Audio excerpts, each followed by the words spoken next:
राज्याचे वैद्यकीय शिक्षण व विशेष सहाय्य मंत्री तथा जिल्ह्याचे पालकमंत्री हसन मुश्रीफ यांच्या आढावा बैठकीत खरीप हंगाम 2026 संदर्भातील तयारीची माहिती सादर करण्यात आली। जिल्ह्यात यंदा एकूण 2,97,000 हेक्टर क्षेत्रावर खरीप पेरणी प्रस्तावित करण्यात आली। जिल्ह्यासाठी बियाण्यांची मागणी 31,639 क्विंटल इतकी करण्यात आली असून कापूस, मका, सोयाबीन, भात व ज्वारी ही प्रमुख खरीप पिके राहणार आहेत। तसेच केळी, पपई, मिरची यासारख्या फळ व मसाला पिकांनाही प्राधान्य देण्यात येणार आहे।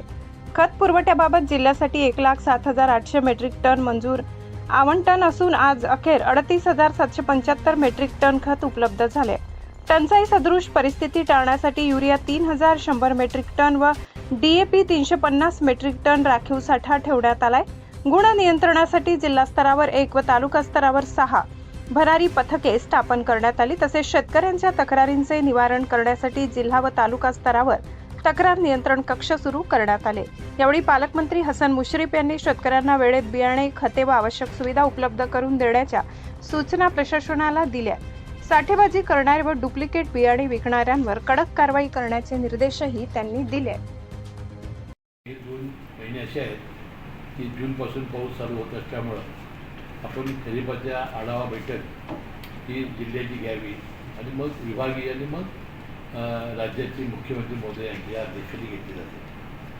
आता 2-3 प्रश्न आपल्यासमोर गंभीरपणाने उभे आहेत। एक म्हणजे युद्ध परिस्थिती सुरू असल्यामुळं खतं येण्यामध्ये अडचणी आहेत। विशेषतः युरिया आणि DAP ही शेतकऱ्यांची जास्त मागणी आहे, ती मिळणं, ती शेतकऱ्यांपर्यंत पोचणं, बी बियाणं चांगलं मिळणं, निकृष्ट बियाणामुळे शेतकऱ्यांचं किती नुकसान होतं आहे हे अनेकदा आपण बघितलेलं आहे। त्याशिवाय पावसाचा यावेळेला आपल्याला माहिती आहे की मुख्यमंत्री महोदयांनी आणि सगळ्या हवामान तज्ज्ञांनी सातत्याने एक अंदाज व्यक्त केलेला आहे की हे वर्ष अल निनोचं फार मोठं सावट आपल्या देशासमोर आहे आणि 92% पाऊस होईल तर हे भाकीत खोटं ठरवायची प्रार्थना आपण करूया।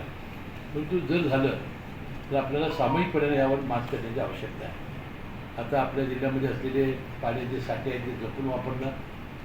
आता मला राजेश पाडवी आमदार सांगत होते की साहेब आज टीव्हीवर असं दाखवत होते की जगातील सर्वात जास्त तापमान असलेलं शहर हे नंदुरबार, अकोला, अमरावती हे दाखवत होते। खरं आहे की 46.वरती आपलं तापमान गेलेलं अजून मे महिना यायचा आहे।